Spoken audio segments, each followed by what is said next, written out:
Donc, bonjour à tous, je m'appelle Charlotte Carrère, je suis animatrice de prévention à l'ANPA 64 Béarn-Soul et ravie de participer à ce temps qui est un challenge aussi pour nous. Effectivement, comme le dit Charlotte, c'est un gros challenge. Nous, animatrices de prévention, effectivement, qui animons cette thématique-là auprès de groupes en présentiel, voilà, recherchant de l'interaction et de l'échange. Bon, là, sacré challenge de n'avoir aucune interaction, aucune question, mais on va le relever. Et donc, moi, je suis, excusez-moi, Isabelle Albigès, et je fais exactement la même chose que Charlotte, animatrice de prévention, mais sur le territoire du Pays Basque. Voilà, on est basé plus précisément sur Anglette. Donc, on peut commencer. Donc, aujourd'hui, effectivement, comme le disait Shona, on va un petit peu vous présenter cette thématique des jeunes.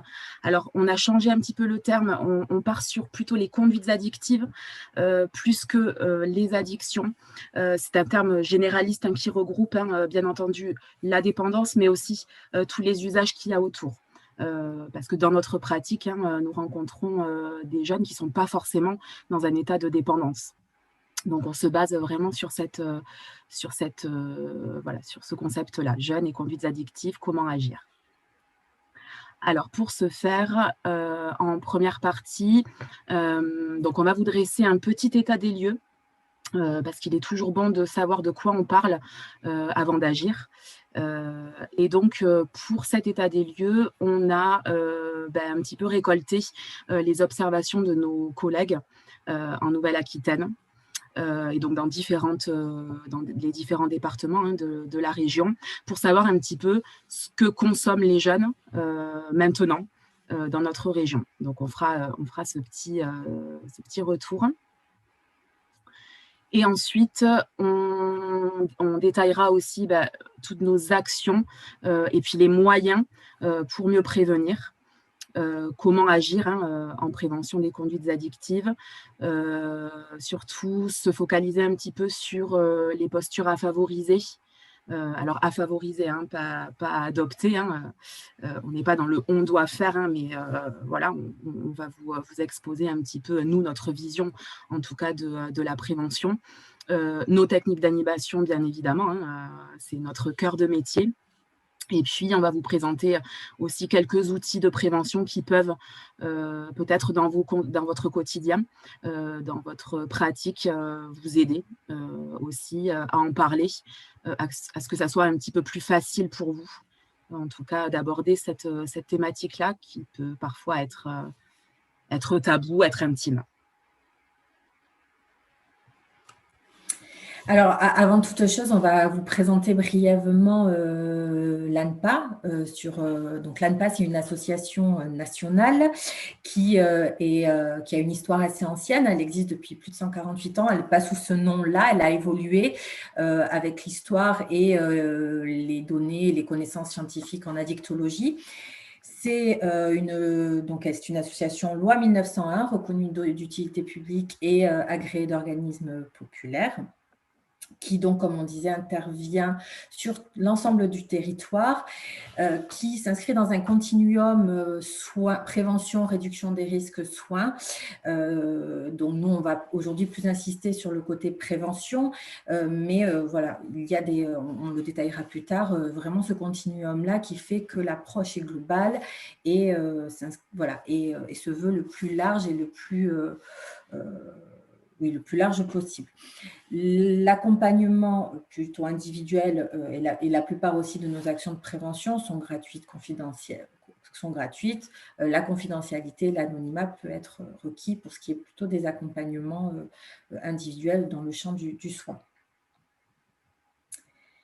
Donc, en Nouvelle-Aquitaine, plus précisément, parce que aujourd'hui, c'est une intervention, voilà, on va parler un petit peu plus de notre région. Sur notre région, donc, il y a 9 XAPA et 1 CARUD. Donc, XAPA, voilà, on va vous expliquer ce que c'est. C'est un centre de soins, d'accompagnement, de prévention en addictologie. Isabelle et moi faisons partie de XAPA et intervenons donc avec une équipe pluridisciplinaire. Un CARUD, donc, qui est à Bayonne. Un CARUD, c'est un centre d'accueil, d'accompagnement à la réduction des risques pour les usagers de drogue, donc là, qui est un lieu pour les personnes qui consomment et où du matériel est proposé de réduction des risques, des tests et un accompagnement individuel aux démarches sociales. Donc, il y a des établissements médico-sociaux sur 8 des départements et des actions de prévention sur l'ensemble des départements, des 12 départements de notre région. Les XAPA peuvent intervenir en prison et en centre de détention, en maison d'arrêt. Donc, il y a 6 XAPA qui sont référents carcéraux, donc dans Agen, Mouzan, Pau, Angoulême, Tulle et Uzerche. 15 centres de consultation jeunes consommateurs sont proposés, donc qui sont souvent attachés au XAPA. 11 appartements thérapeutiques là sur la côte basque, à Biarritz et à Bayonne, et une centaine de lieux de consultation, puisqu'il y a les centres de soins avec leurs lieux, par exemple sur Pau, le centre de l'Oxapa Béarn-Soul et à son entité à Pau, mais propose des consultations dans d'autres villes et du Béarn et de la Soule. Donc, ce qui est le cas pour la plupart des départements, ce qui fait plus d'une centaine de lieux de consultation en Nouvelle-Aquitaine. Donc on reviendra plus tard sur l'orientation soin, on vous présentera le soin et l'articulation soin-prévention. Mais on va vous présenter un petit peu notre vision de la prévention. Donc on propose des actions de sensibilisation et de formation dans tous les milieux, que ce soit donc le milieu professionnel, scolaire, festif, médico-social, social, donc c'est-à-dire en centre d'hébergement, de réinsertion sociale par exemple, en mission locale. Vraiment, notre champ d'action est le plus varié, adapté aux besoins, aux problématiques et aux demandes des établissements qui peuvent nous contacter. On défend notre vision est de proposer une approche positive de la prévention qui est basée sur la promotion de la santé et l'éducation à la santé de chacun. On se réfère beaucoup à la charte d'Ottawa de 1984, si je ne me trompe pas, c'est 84 ou 86, je ne sais plus, pardonnez-moi. Tu peux continuer. Donc, on propose à la fois de la sensibilisation auprès des publics, mais également un accompagnement des professionnels, des établissements, que ce soit en les formant en addictologie, en les accompagnant à construire un projet de prévention. On intervient vraiment sur plusieurs strates. Dans un établissement, la vision de l'ANPA en prévention, c'est d'agir à la fois auprès directement des publics, auprès des professionnels relais qui accompagnent au quotidien les publics, en les formant, les outillant et travaillant avec eux un projet de prévention qu'ils pourront faire vivre et perdurer dans l'établissement une fois que nous, on partira. Les animations qu'on propose se veulent dynamiques et interactives. Bon, alors aujourd'hui, ce sera peut-être pas l'exemple le plus interactif, mais voilà, on propose des animations dynamiques interactives pour que chacun s'approprie les messages de prévention. Et donc, on est 29 animateurs et animatrices de prévention répartis sur les 12 territoires du département. Donc, la prévention à l'ANPA est un champ important et défendu, voilà, et valorisé.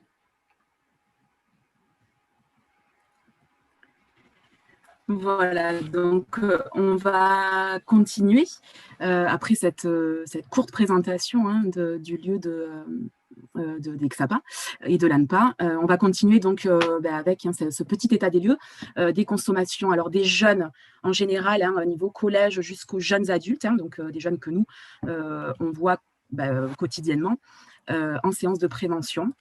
Donc, qu'est-ce qui se passe un petit peu aujourd'hui?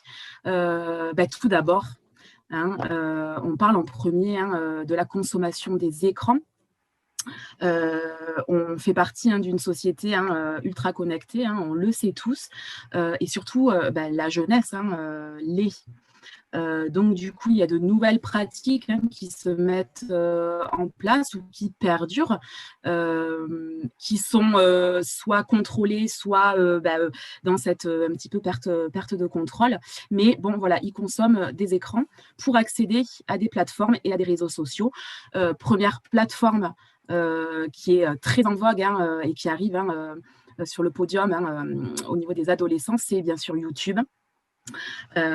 YouTube, c'est la plateforme la plus utilisée pour visionner des films, visionner des tutos. Ils sont souvent dans ça, les adolescents, aller voir comment faire quelque chose, aller voir comment faire plein de choses, visionner des séries, de la musique, des clips. Et aussi, surtout, visionner des youtubeurs, pardon. Voilà, j'ai pas trop les codes de la jeunesse, mais visionner des gens qui vont être un peu influenceurs dans leur quotidien d'adolescent. Juste en petite précision, c'est vrai que les écrans sont omniprésents. Ce que j'ai oublié de dire, c'est, voilà, même nous, comptons chez nous le nombre d'écrans qu'on a. On est facile à 2-3 écrans. Donc, si on a un ado à la maison, l'ado peut facilement, du coup, avoir accès à ce nombre d'écrans omniprésents, ne serait-ce que dans la maison. Pareil, en milieu scolaire, au lycée ou au collège, il y a de plus en plus de tablettes. Voilà, c'est du matériel aussi éducatif. Qui sert à l'éducation, bien entendu. Mais voilà, on est aussi dans cette société-là où il va falloir contrôler un petit peu l'écran et s'en servir le plus utilement et le plus responsablement possible. Voilà ce que j'avais oublié de dire. Donc, du coup, la plateforme, effectivement, en vogue, c'est YouTube. On nous en parle très, très, très souvent sur téléphone, sur ordinateur portable, sur tablette. Enfin, l'ado est maintenant ultra connecté à cette plateforme. Et puis aussi, il peut créer sa chaîne, sa propre chaîne, donc publier lui-même ses vidéos, ses tutos, donc devenir lui aussi un youtubeur,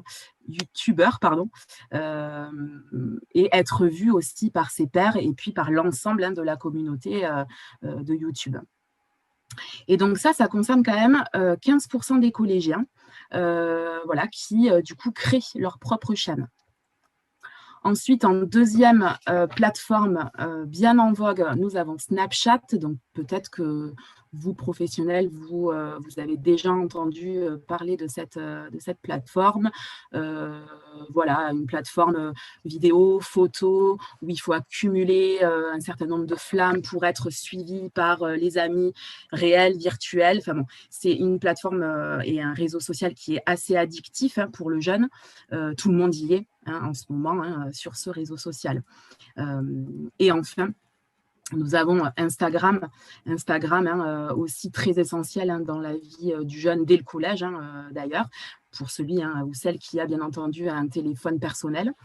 Instagram va servir pour communiquer avec ses amis, mais de manière, on va dire, plus avec des photos, avec des vidéos plus imagées, on va dire.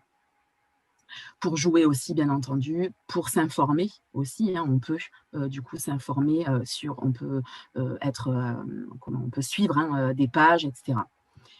Donc voilà, en somme, ces plateformes, ces réseaux sociaux, c'est fait pour divertir le jeune. Le jeune communique aussi avec ses pairs. Voilà, ce sont des moyens de communication qui sont réels à l'heure d'aujourd'hui et à prendre en compte. Il peut aussi, par le biais de ces plateformes, créer. Donc là, on rentre aussi dans un autre champ où l'adolescent devient vraiment acteur de ces plateformes. Donc ça, c'est aussi très intéressant. Et puis aussi, il s'informe. Il s'informe de l'actualité, il prend parti. Voilà, c'est assez divers. Donc, il utilise aussi, l'adolescent, les écrans pour accéder à des jeux vidéo aussi. Donc, on a des jeux vidéo sur portable. Hein. Vous voyez, là, c'est le fameux jeu Candy Crush. Alors, il y en a plein d'autres. Hein. Candy Crush, c'est même maintenant plus trop à la mode, hein, mais ça a fait vraiment furie. Hein. Il fut un temps. Il joue aussi à des jeux vidéo, donc seul devant sa console, donc seul physiquement devant son écran. Mais vous voyez, sur cette dernière image-là, il a un casque. Donc, le jeune peut aussi être seul donc, dans sa pièce, devant son écran, mais être en réseau avec ses pairs, donc ses amis réels, encore une fois, ou virtuels, pour pouvoir jouer ensemble. Et ensuite, comme vous le voyez aussi sur cette image, il joue aux jeux vidéo entre amis, donc plusieurs dans une même pièce, autour du même écran, autour du même jeu. Nous rapporte les jeunes à se divertir, à fuir un petit peu le quotidien, à fuir les devoirs, l'école, les problématiques d'un adolescent d'aujourd'hui. Les jeux vidéo servent aussi à communiquer avec les pairs, les autres joueurs. Voilà, on a cette image-là où le jeune est concentré sur son écran, mais il y a aussi plein de monde avec qui il communique. Donc, c'est aussi un autre vecteur de communication pour le jeune qu'il faut prendre en compte, bien entendu, dans cette nouvelle société de l'écran. Il visionne et se perfectionne aussi. Par rapport aux jeux vidéo, il y a quelque chose de très en vogue que les jeunes nous disent aussi en séance, c'est qu'ils aiment beaucoup, par rapport aux jeux vidéo, regarder d'autres jeunes ou des gens qui jouent eux-mêmes au jeu. Donc, alors, c'est un autre truc, mais du coup, le jeune va regarder un jeune ou quelqu'un qui joue au jeu. Voilà, donc ça, c'est très en vogue en ce moment. Ça leur permet de suivre des parties de jeux vidéo en direct, de joueurs en plus du monde entier. Ils se connectent voilà, avec le monde entier pour aussi, du coup, chasser l'ennui comme on l'a vu, comme c'est marqué. Excusez-moi. Voilà. Il va aussi donc visionner des séries, des vidéos, des photos, des films. Voilà, vous connaissez sûrement certaines plateformes qui marchent très bien en ce moment, Netflix, Amazon Prime, voilà, Filmstruck, donc c'est des plateformes qui du coup proposent des séries à voir, à revoir pour une somme, on va dire, très faible, enfin très accessible à tout le monde. On le sait, toutes ces plateformes-là sont accessibles sur tous les écrans. Voilà. Donc, on peut l'avoir sur le portable, sur la tablette, sur l'écran téléviseur. Donc, c'est très facile de se connecter à toutes ces plateformes. Et donc, effectivement, on voit alors plus vers le lycée et puis jeunes adultes, on voit apparaître des formes un petit peu de visionnage à l'extrême. Sur ces plateformes de séries qui sont très bien faites. C'est fait pour qu'on y reste aussi. Par exemple, sur Netflix, je ne sais pas s'il y en a qui l'ont, mais la série défile, et puis la deuxième série va défiler aussi. Voilà, si bien qu'on peut passer 3 heures, 4 heures devant l'écran sans s'en rendre même pas compte. Voilà. Donc, les jeunes adorent ça. Voilà. Et puis, bien entendu, le visionnage de séries, de vidéos, de choses imagées se fait aussi beaucoup sur YouTube. Alors, quand l'usage des écrans devient problématique, quand voilà, on entend un petit peu lors de nos séances de prévention des choses un petit peu qui vont nous alerter. Voilà, dans quel cas ça peut être des nuits entières passées devant l'écran. Moi, je me souviens d'une séance de prévention où, du coup, un jeune se présente au fond de la salle, les yeux cernés, très, très pâle, très fatigué, voilà, à moitié avachi sur sa table. Et quand on est passé à cette thématique-là de l'écran, de suite, bon, il s'est réveillé, les jeux vidéo. Et puis, bah, au fur et à mesure de la conversation, on s'aperçoit que ce jeune passe toutes ses nuits jusqu'à 5 heures du matin devant son écran. Donc, forcément, il va y avoir des répercussions sur toute sa scolarité ou même sa vie sociale. Donc, comme je le dis, effectivement, des répercussions, on va dire, négatives sur ses résultats scolaires. L'écran va remplacer toutes les autres activités de loisirs, créer un isolement, même s'il est là en cours. Il n'a pas toutes ses capacités pour, du coup, être en forme. Le happy slapping, donc ça, c'est un nouveau terme qui veut dire la vidéo-agression. Donc, toute cette violence qu'on peut voir là sur les réseaux, tout ce harcèlement, voilà, ça c'est aussi présent et c'est du coup, ça rentre dans l'usage problématique de l'écran. Le binge watching, c'est ce que je disais tout à l'heure. Alors, excusez-moi des termes, mais c'est vrai qu'on a des appellations maintenant et pas françaises en plus du coup. Mais le binge watching, en somme, qu'est-ce que c'est? C'est de l'écran à outrance, comme je vous parlais de Netflix tout à l'heure. On a aussi des retours par rapport à la consommation de vidéos porno voilà, chez certains jeunes, c'est une minorité quand même, le porno va devenir une norme dans la sexualité ou comme on était dans l'apprentissage de celle-ci. Donc, très intéressant de lier aussi ces deux thématiques-là. Oui, la polyconsommation de l'écran, voilà, écran, sucreries, malbouffe, voilà, on fait des liens maintenant très, très directs par rapport à tout ça. Écran, cannabis, alcool aussi, donc écran avec des produits psychoactifs, on en parle aussi et ça nous revient. C'est problématique aussi quand il y a cette vie privée de jeunes qui s'expose aux yeux de tous sur les réseaux sociaux. Voilà, on peut poster maintenant des stories, donc des images éphémères, mais qui ne le sont, pour ainsi dire, pas du tout. Et puis, il y a quand même voilà, du positif dans tout ça, c'est que les écrans sont aussi, pour la plupart des jeunes, contrôlés par les parents. On a beaucoup de retours de jeunes qui nous disent qu'ils sont limités dans le temps d'écran. C'est très bien encadré, c'est réfléchi, c'est raisonné. Fixer des limites, même si le jeune ne veut pas, ça fait partie aussi du processus d'apprentissage dans l'adolescence, même s'il y a frustration.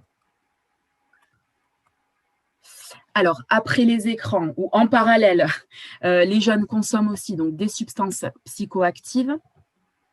Donc, vous avez là les images du top 3 donc, qui reviennent systématiquement. C'est les produits du coup, qui sont le plus consommés par la jeunesse aujourd'hui.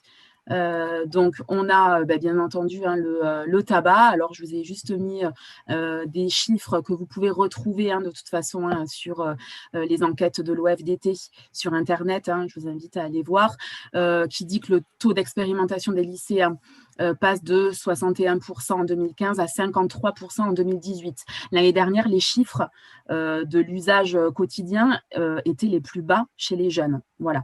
Donc, c'est vrai que toutes ces mesures de répression, l'augmentation plutôt du paquet, les séances de prévention qui sont faites, tout ça fait que ça marche quand même sur cette génération-là. On voit quand même les effets, notamment sur la consommation de tabac. Et puis, du coup, là, on arrive dans une pratique un petit peu nouvelle depuis quelques années. Le tabac fumé est délaissé un petit peu par la cigarette électronique.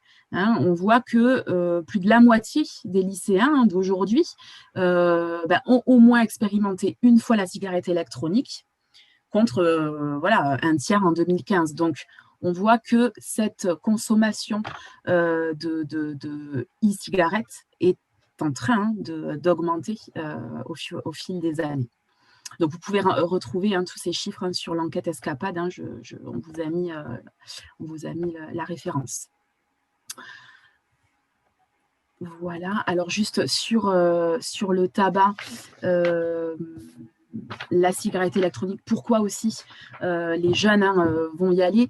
Je me souviens de séances au collège, c'est ce caractère assez attractif, cette grosse fumée qui va se propager. Enfin voilà, ils vont commencer cet usage-là par voilà, cette attractivité, ce côté un petit peu, on fait des jeux, on fait des bulles, on fait des formes avec la fumée. Avec ou sans nicotine, parce que dans la cigarette électronique, on peut ne pas mettre de nicotine. Et donc voilà, commencer ce geste-là d'apporter de la fumée, de la recracher, etc. Après, à nuancer aussi, il n'y a pas forcément de lien entre la consommation de cigarettes électroniques et ensuite un déclenchement vers la dépendance à la nicotine. Je passe un petit peu vite parce que je vois que le temps passe. Donc, le deuxième produit de consommation, on le sait tous, c'est l'alcool. Je vous ai mis des super images hyper punchy avec plein de couleurs très en vogue chez les jeunes. L'alcool, du coup, peut se prendre, comme vous le voyez sur l'image, dans carrément des espèces de fûts qu'on peut transporter. C'est transportable, il y a un petit bouchon. Enfin, voilà, c'est très, très ludique aussi. Les alcools, le cocktail est déjà tout prêt, majoritairement sucré, donc du coup, on ne va pas sentir le goût d'alcool, ça ne va pas être fort en bouche, donc du coup, quand on n'a pas l'habitude, on va y revenir. Voilà. Ce qui est en vogue aussi aujourd'hui, on nous en parle beaucoup, c'est voilà, l'Atomic Jägerbomb, donc un cocktail détonnant à base de Red Bull.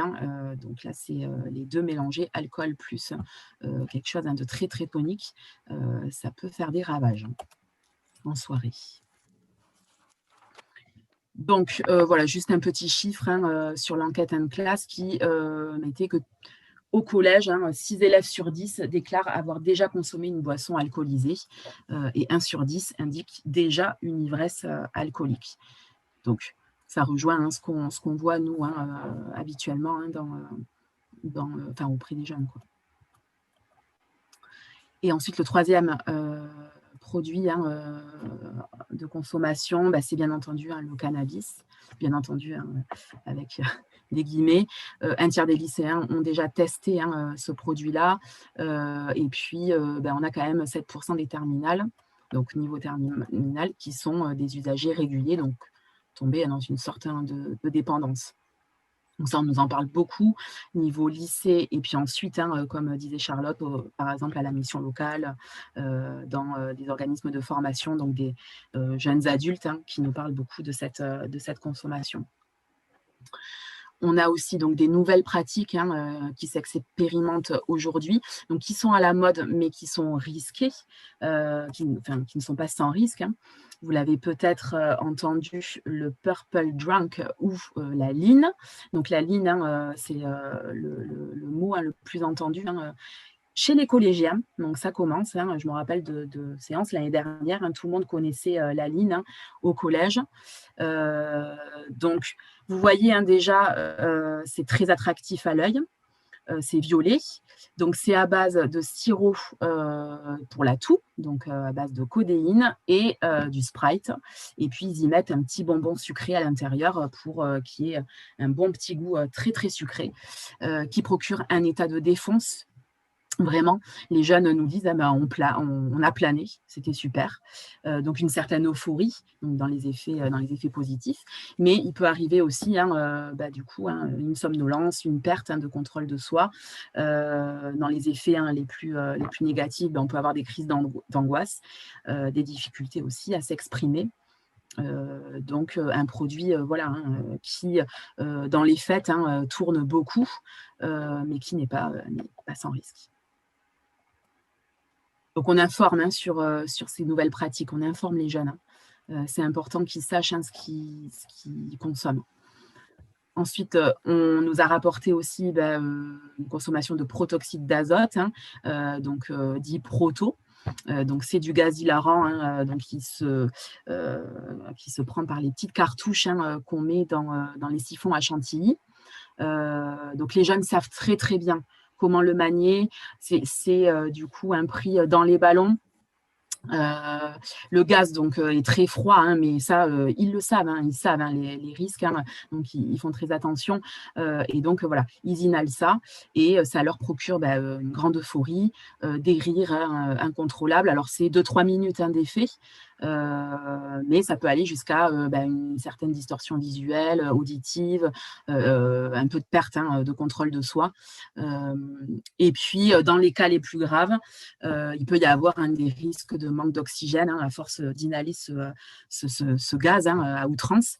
Du coup, ça peut bloquer la respiration et puis aller jusqu'à la perte de connaissance, voire plus dramatique. Voilà, donc c'est pareil, ça, ce sont des nouvelles pratiques qui sont en vogue, pour la plupart éphémères, bien que notre collègue de Bordeaux nous rapportait le fait que dans les rues de Bordeaux, il y en a plein, mais chez les publics très jeunes, c'est avec de l'expérimentation. Donc, nous, notre rôle, c'est d'informer sur ces nouveaux produits de consommation, sur les effets et sur les risques. Voilà, je finis l'état des lieux. Vite fait, pour vous dire qu'il y a alors une hausse de la consommation ou peut-être plus de jeunes qui nous en parlent. Ça, on ne peut pas trop le prouver, mais beaucoup plus dans les échanges, des échanges beaucoup plus basés sur le produit cocaïne, sur aussi le milieu de la fête, donc tout ce qui est ecstasy, MDMA, voilà, une jeunesse qui est peut-être en recherche de produits pour s'évader. Bon, ça, c'est depuis la nuit des temps, mais voilà, peut-être dans ce contexte-là, une hausse un petit peu de produits qui va rendre mieux pour un temps. Donc tout ce qui est aussi les hallucinogènes, LSD, et puis aussi la kétamine, on nous en parle de plus en plus, voilà, ce tranquillisant utilisé chez les vétérinaires. Voilà. On a aussi des jeunes qui parlent très librement de leur consommation. Ils banalisent totalement certains produits illégaux, type cannabis, ou certains comportements aussi. Donc la vapote aussi au cannabis, le CBD, on en entend beaucoup parler aussi. C'est le nouveau marché en ce moment. On s'y renseigne beaucoup pour avoir aussi des arguments. La chicha aussi, très en vogue. On a aussi des jeunes qui sont attachés à leur image, au culte du corps, à la performance, des jeunes qui vont prendre des produits aussi pour du coup être mieux dans leur corps et dans leur image, mais du coup dans l'excès. Et puis des groupes, ça c'est à notifier, de plus en plus composés en majorité de non-consommateurs et notamment de non-fumeurs. Voilà, on en a de plus en plus. Voilà, sur un groupe de 15, on a peut-être des fois un, voire deux fumeurs de tabac. Donc voilà, à nous aussi d'adapter nos discours.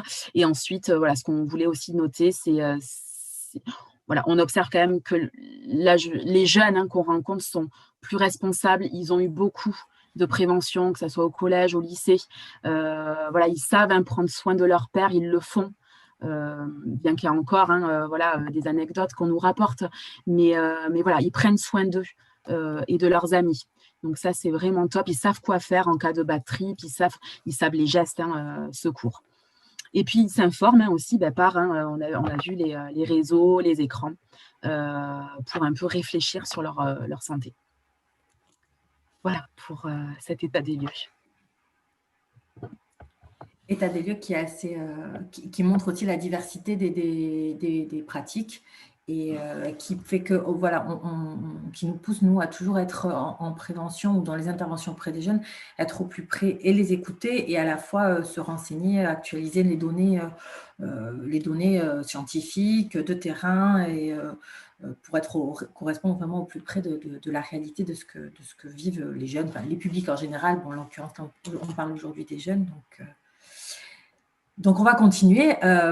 pour agir sur la deuxième partie, agir en prévention des conduites addictives, on va bien vous décevoir. Si vous attendiez aujourd'hui des choses toutes faites, on va vous décevoir parce qu'il n'y a pas de recette miracle qui existe, pas de programme tout fait. Il y a des programmes probants, il y a des outils dont on va vous parler, mais tout ça, c'est pas miracle, ça se co-construit, c'est toujours selon la singularité du public et des personnes qu'on rencontre.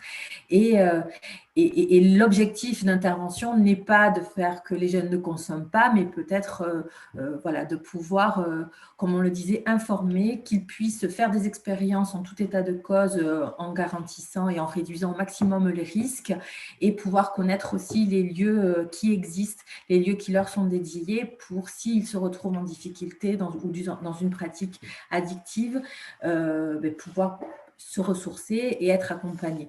Donc, il n'y a pas de recette toute faite, on la co-construit tout le temps. Et vous aussi, je pense, dans vos pratiques, qu'elles soient individuelles ou collectives, on est toujours dans la créativité, la co-construction. Et parfois, ça marche moins. Et ce qui nous pousse à toujours avancer et du coup évoluer aussi sur le terrain. Mais on va quand même vous donner quelques petits éléments. Ce qui est important, je ne sais pas si c'est toi qui voulais le dire, peut-être Isabelle. Non, mais vas-y Charlotte, pas de souci. Au préalable, quand même, dans toute intervention, ça suppose de prendre en compte toujours 3 éléments qui sont très importants dans le champ de l'addictologie. C'est que la pratique addictive, quelle qu'elle soit, s'inscrit toujours dans une triangulation entre un individu, un environnement et un objet, un produit. L'individu, que ce soit sa biologie, son sexe, son handicap, ses valeurs, ses compétences, ce qui fait de la singularité de chacun, l'environnement dans lequel il s'inscrit, dans lequel il s'est construit, que ce soit dans le travail, familial, dans son histoire de vie, zone urbaine, zone rurale, son contexte économique, si c'est en festif, pas festif, bref.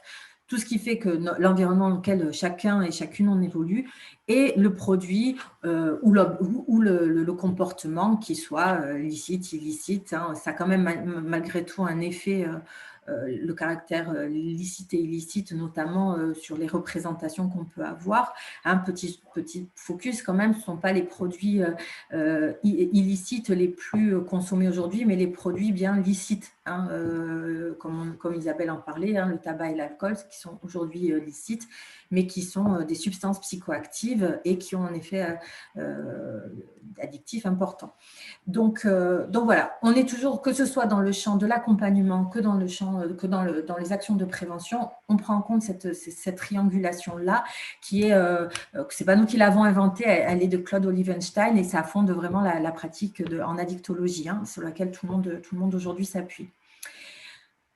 Ce qui est important au préalable dans les interventions que l'on mène, et c'est que l'on mène et qui sont menées, quel que soit le professionnel, c'est de quelle place parle-t-on, quelle est notre place, nous on intervient, nous sommes animatrices de prévention, nous n'intervenons pas en tant que soignantes dans les interventions que l'on construit de la même façon que par exemple dans un établissement scolaire, l'infirmière intervient de sa place d'infirmière, quand elle est en interaction, quand elle peut être confrontée à une pratique addictive d'un jeune, un enseignant va intervenir de sa place d'enseignant. Il faut être bien au clair de sa place, de la place à laquelle on est, de ce qui nous est possible ou pas de faire, et j'y reviendrai après, et aussi d'être au clair sur ses propres représentations et consommations quant aux pratiques addictives, quant aux produits, quant aux diverses représentations qu'on peut avoir sur les conduites addictives, parce que forcément, elles vont imprégner notre pratique. La neutralité totale, malheureusement, elle existe difficilement, et on part forcément sous couvert de nos représentations, de qui on est, de l'expérience que l'on va avoir. Donc c'est toujours important, que ce soit en prévention ou pas, d'être un petit peu au clair sur la représentation qu'on a et sur ses propres consommations, parce on fait partie de la société, on peut être tout à fait, par exemple, consommateur de tabac, et forcément, ou d'autres produits, mais par exemple, si on est consommateur de tabac et qu'on va faire une intervention auprès d'un public, on va parler de la question du tabac, je pense qu'on n'aura peut-être pas le même prisme et la même façon d'en parler que quelqu'un qui n'en consomme pas. C'est pas un jugement, c'est pas mieux, moins bien, c'est juste il faut partir du principe que, voilà, que ça a un effet et être au clair en tant qu'intervenant avec cela. Et s'interroger sur jusqu'où nous pouvons aller, interroger au préalable ses limites personnelles et professionnelles. Les difficultés qu'on peut avoir d'accompagner ou d'être confronté à un jeune qui, par exemple, se défonce à longueur de journée, questionner ses limites professionnelles, en tant que, par exemple, comme je disais, nous, en tant qu'animatrice de prévention, on ne va pas se prendre le risque pour le jeune et pour nous de s'engager dans un accompagnement. Ça n'est pas notre rôle, ça n'est pas notre cadre d'intervention. Voilà. Et nos limites à nous de qu'est-ce qu'on peut accepter, pas accepter dans le cadre dans lequel on intervient. Donc, c'est toujours intéressant et important en tant que professionnel, quel que soit le champ dans lequel on est, de se questionner en amont sur ces éléments-là. Ce qui est aussi important, et on le disait, aujourd'hui les jeunes parlent plus, mais parce qu'aussi on leur permet de plus de parler, et il y a des tabous qui se lèvent, pas totalement dans tous les champs et dans tous les domaines, mais c'est important de pouvoir communiquer, de leur donner la parole, parce que même s'ils sont au courant de pas mal de choses, parce que, comme on le dit, présenté aussi, il y a un champ d'information qui est très très large aujourd'hui et vaste. Et c'est important qu'ils puissent continuer à en parler auprès d'adultes, parler des consommations, parler des pratiques auxquelles ils sont confrontés directement, indirectement. Ça permet de lever des tabous et de ne pas être dans l'évitement. Si on sent que c'est compliqué dans notre cas d'intervention d'en parler librement, il faut s'autoriser, c'est important de pouvoir s'autoriser aussi à faire relais avec un collègue, un partenaire, parce qu'on a aussi voilà, chacun nos propres freins. Dans les interventions aussi, c'est toujours important, et nous, on peut l'observer dans notre champ, que ce soit une démarche qui soit collective et institutionnelle, c'est-à-dire portée par l'institution dans laquelle on intervient ou dans laquelle chacun on est, et qui s'inscrit avec, voilà, nous, on va co-construire avec, par exemple, si on intervient en milieu scolaire, on s'appuie sur les infirmières, sur le personnel éducatif, pédagogique, sur l'équipe encadrante de l'établissement, mais que ce soit en mission locale, pareil, sur les directeurs de mission locale pour porter notre projet, notre intervention. De la même façon, voilà, ça a toujours plus de poids et plus de sens quand c'est porté collectivement. Et comme je disais, les objectifs aussi en prévention, c'est d'aider les personnes qui, si elles consomment ou qui expérimentent, à trouver, à s'approprier des moyens d'action adaptés. Consommer à moindre risque, faire des expérimentations en ayant le plus de connaissances possible, pouvoir semer une petite graine de réflexion pour questionner, interroger leurs pratiques et voilà, connaître aussi les lieux ressources pour pouvoir les aider si elles expriment une certaine difficulté.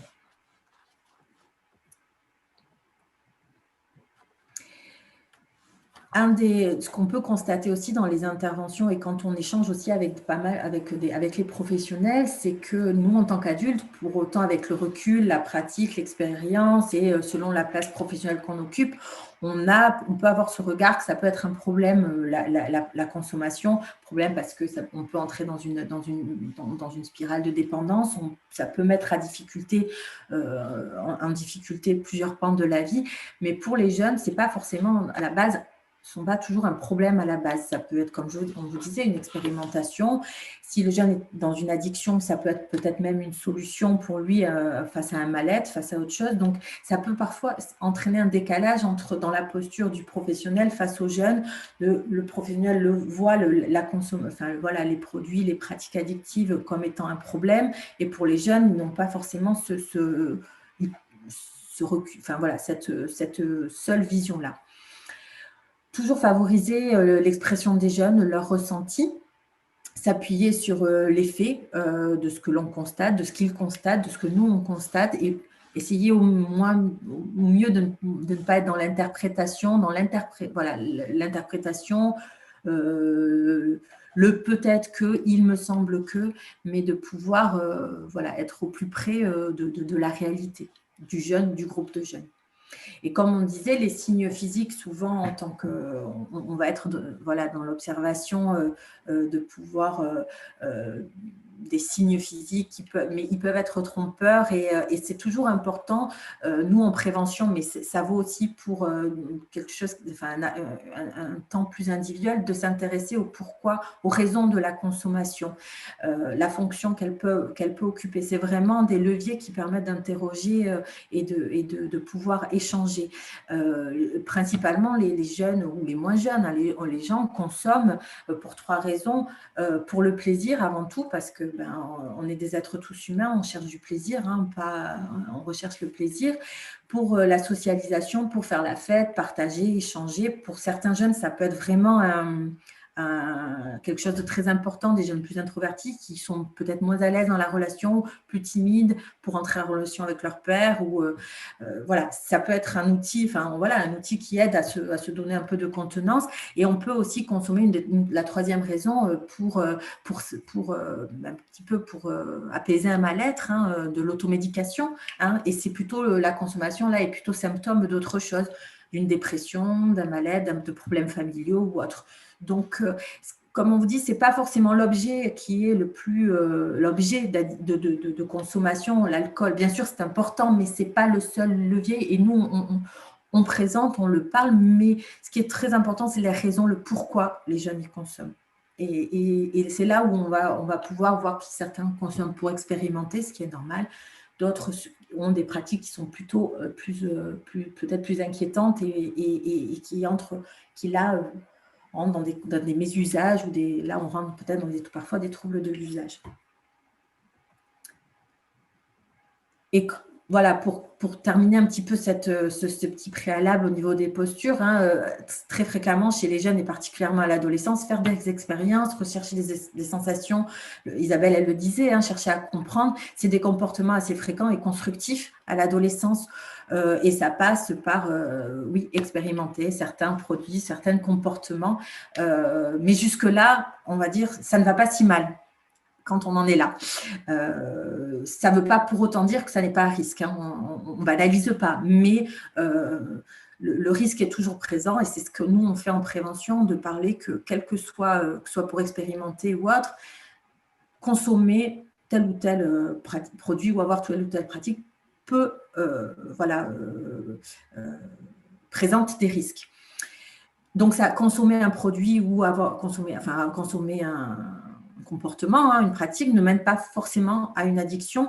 Et parler de toxicomanes ou de jeunes addicts, ça peut parfois être un peu dangereux. C'est peu fréquent que des jeunes ou des adolescents soient dans une addiction au sens médical du terme, au sens du diagnostic. Puis ça suppose toujours un diagnostic. Hein. Voilà. Le mot addiction est souvent assez... Alors, avant, c'était toxicomanie, on en parle toujours un peu, mais c'est un mot qui est aujourd'hui utilisé dans le langage courant, l'addiction. Je suis addict. Bon, faut rappeler que quand même, ça suppose un diagnostic et une évaluation, hein, pour pouvoir le signifier.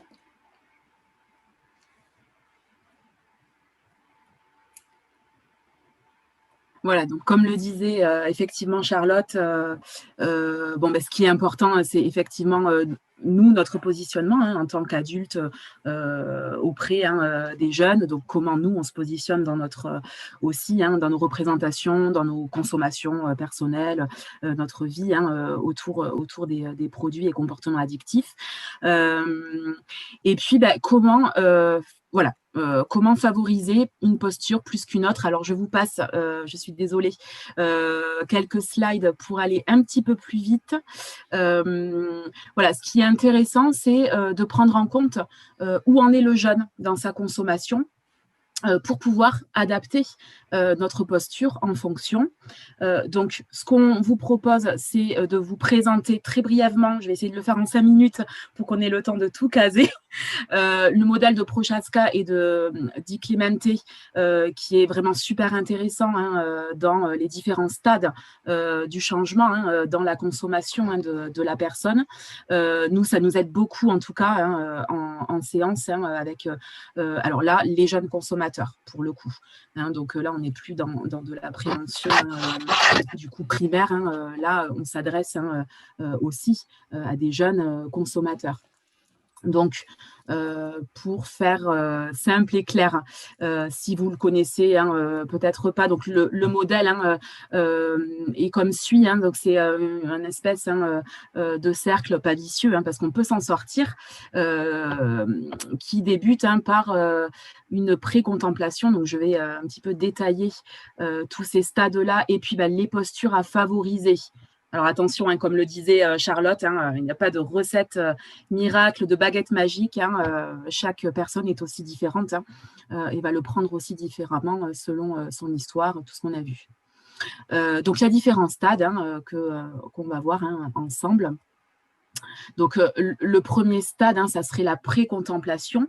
Donc, voilà, je me suis souvenue d'un jeune qui disait « Moi, j'adore fumer, j'adore ce que ça me fait.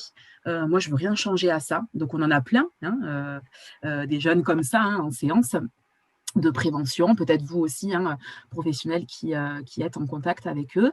Voilà, donc ils ne voient pas du tout le souci ni la problématique. La consommation ne pose pour l'instant aucun souci dans leur vie.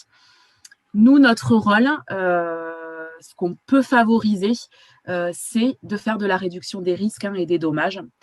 C'est la seule parole qu'on peut du coup donner, c'est le seul retour qu'on peut faire quand on parle de prévention. Voilà, c'est du coup réduire les risques au maximum, les risques de consommation. Donc, en faisant quoi? En informant sur les produits consommés, en questionnant aussi les jeunes sur leur prise de risque, comment limiter un maximum ces risques.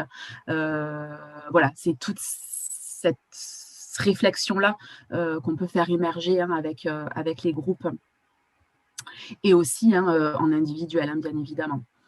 Donc, c'est amener le questionnement, la réflexion, le pourquoi et le comment faire en cas de bad trip, voilà, en cas d'intoxication, voilà, de la réduction des risques et des dommages dans cette première, du coup, dans ce premier stade en fait de la conso.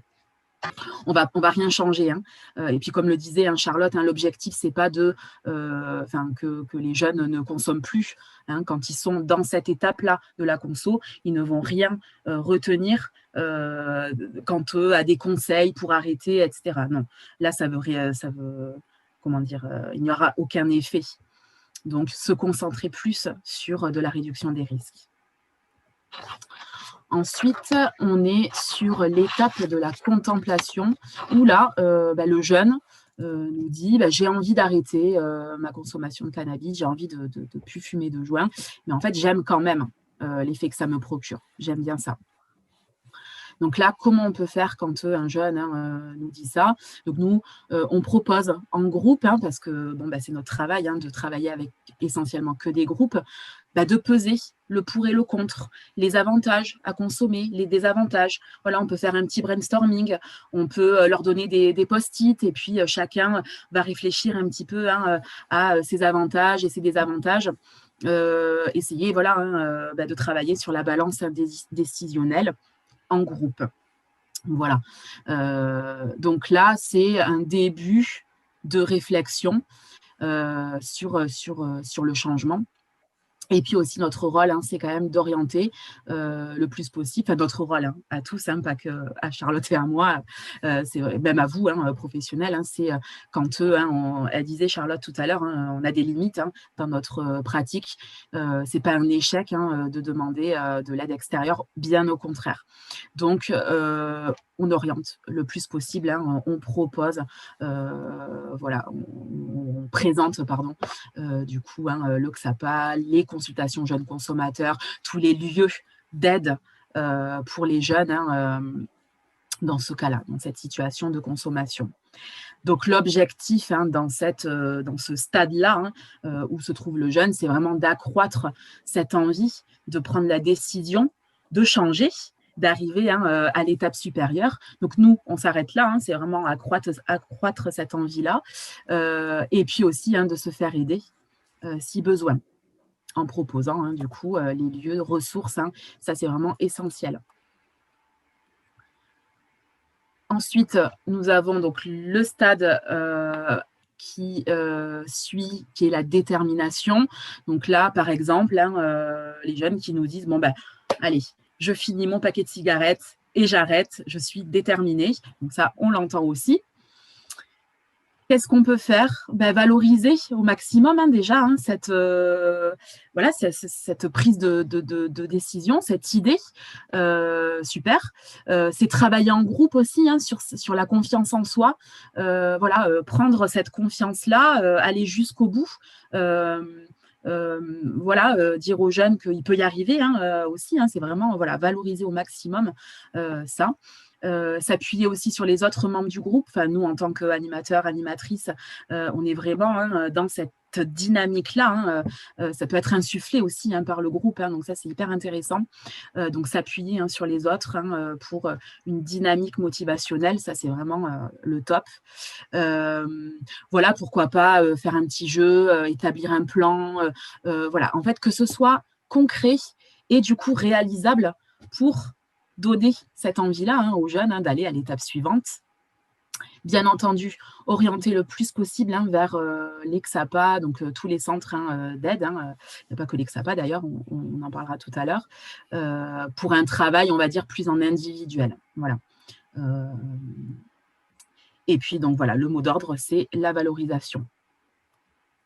On peut croiser aussi des jeunes qui sont carrément dans l'action, donc c'est-à-dire j'ai arrêté le cannabis. Alors je prends souvent cet exemple-là parce que c'est très très flagrant.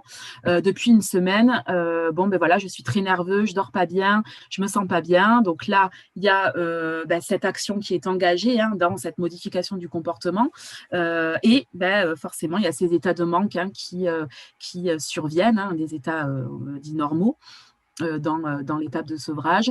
Et là, du coup, les jeunes se sentent pas super bien. Donc, peut-être cette idée-là de regretter un petit peu ce choix-là.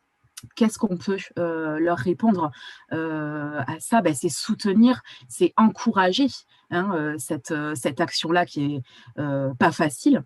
Le groupe de pairs aussi félicite toujours quand on met en avant un petit peu cette expérience-là. De suite, les copains, le groupe classe va du coup féliciter. C'est toujours assez valorisant pour celui qui est dans cette difficulté-là. C'est très motivant. Voilà. Informer aussi sur la normalité de la situation, sur les étapes du sevrage, que ce qu'il vit, c'est quelque chose de, on va dire, normal, qu'il faut qu'il vive. Informer sur ce qui se passe aussi physiquement, mettre des mots sur les mots, MAUX, c'est hyper important pour le jeune, pour tout le monde d'ailleurs. Expliquer et mettre des mots sur les difficultés et les états de manque. Et orienter, bien entendu, le plus possible vers les soignants. Donc, après l'action, on peut avoir des jeunes qui sont dans le maintien.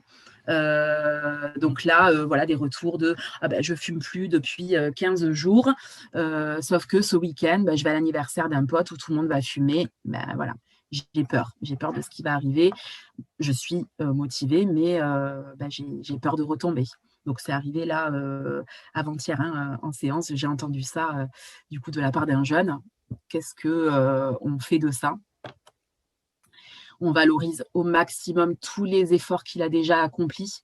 C'est déjà très bien que depuis 15 jours, il a arrêté. C'est des choses qui sont acquises, inconscientes, du coup, mais qui pourra retranscrire très bien, refaire du coup dans le futur.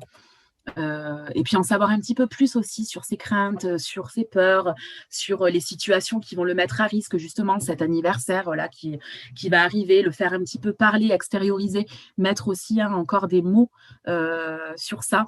Et puis, surtout, voilà, qui reste prudent, car ça ne sera pas la seule tentation, cet anniversaire.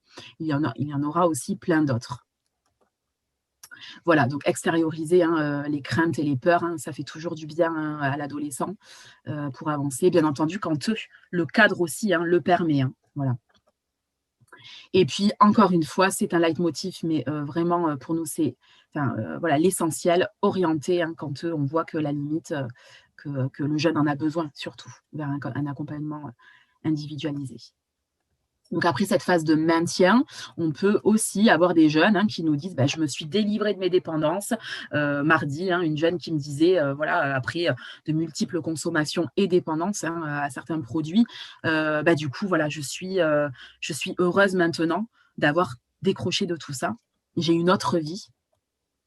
Donc, qu'est-ce que c'est? Qu'est-ce qu'on peut leur répondre? C'est la valoriser, cette jeune, c'est la féliciter, restons positifs, voilà, mettons en œuvre des savoir-être positifs devant cette, du coup, cette sortie de la dépendance.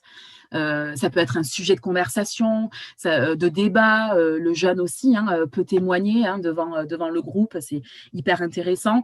Après, toujours apporter cette nuance que du coup, c'est une expérience personnelle. On est tous différents. On l'a bien vu avec cette logique addictive, ce triangle-là. Voilà, ça reste une expérience d'une personne à un instant T, avec son histoire. Et informer, bien entendu, sur les structures d'aide. Il peut y avoir cette sortie et puis il peut y avoir une rechute. Ça fait partie totalement de cette logique. Alors, qu'est-ce qu'on dit à un jeune quand il nous dit j'ai réussi à arrêter de fumer pendant 1 an, c'était top. Et puis là, patatrac, j'ai tout repris quand j'ai rencontré mon copain. Bon, ça, c'est un exemple, mais ça peut être d'autres raisons. Notre rôle, dédramatiser, adopter un discours non culpabilisant. Alors, ça peut paraître très simple, mais notre posture en dit beaucoup aussi. Donc, on va dédramatiser la situation. Ça fait partie de la normalité, encore une fois, de ce schéma, de cette logique addictive. C'est pas évident. Donc, ça fait partie du processus de changement. Il y en a qui s'en sortent, qui sortent de la dépendance et c'est permanent. Et puis, il y en a qui vont rechuter et qui vont retomber un petit peu dans ce cercle. C'est pas grave. Questionner aussi sur les personnes ressources vers qui le ou la jeune peut se tourner. Je ne sais pas, par exemple, je suis infirmière scolaire. Ça peut être aussi un bon moyen et un bon moyen, on va dire, d'une place neutre pour pouvoir parler librement, par exemple. Et puis, voilà, informer sur les structures d'aide si besoin. Aide extérieure, en fait. Voilà, et on en arrive du coup à la sortie permanente. Donc là, on considère que la personne n'est plus dans cette situation de dépendance. Donc voilà, après de nombreuses rechutes, la dernière tentative de changer était la bonne. Je peux le dire maintenant, je suis non-fumeuse et je n'en ai plus du tout envie. Donc ça arrive aussi, qu'on rencontre ces jeunes-là. Voilà, féliciter, bravo, c'est la fin du parcours. Peut-être voilà, apporter une petite nuance en disant que voilà, quand on tombe dans l'addiction, dans la dépendance, ça nous suit aussi à vie. Et que du coup, les occasions de rechuter, ça se fait, peuvent se présenter tout au long de notre vie. Voilà, informer aussi sur ça, mais avant tout, féliciter. Voilà. Alors, on va vous présenter, parce que le temps file, et on va vous présenter quelques. On avait envie de vous transmettre plein de choses, et plein. Et donc, forcément, on déborde un petit peu. Alors, il y a la posture, il y a effectivement, on a parlé de la posture, on a parlé des jeunes, des ressources, un petit peu de selon quand on est en animation ou quand on rencontre des jeunes, à la base on ne sait pas où ils se situent, et on peut avoir un groupe de jeunes qui sont à tous les stades qu'a présenté Isabelle.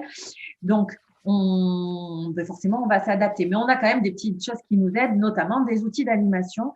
Et chez les jeunes, ça marche chez les jeunes adolescents enfin, plus âgés, hein, les jeunes de manière générale, parce qu'on parle des jeunes et adolescents, voilà, c'est pas tout à fait la même chose.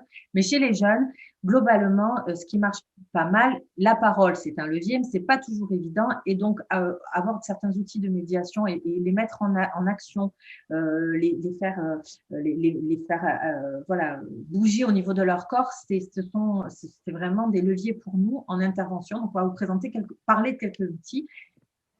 Il y a les vidéos, des jeux d'animation, des jeux de rôle, brainstorming. Isabelle en a cité beaucoup là tout à l'heure tout au long de son déroulé. Donc, de toute façon, si vous aurez envie d'en savoir un peu plus, on vous donnera nos coordonnées.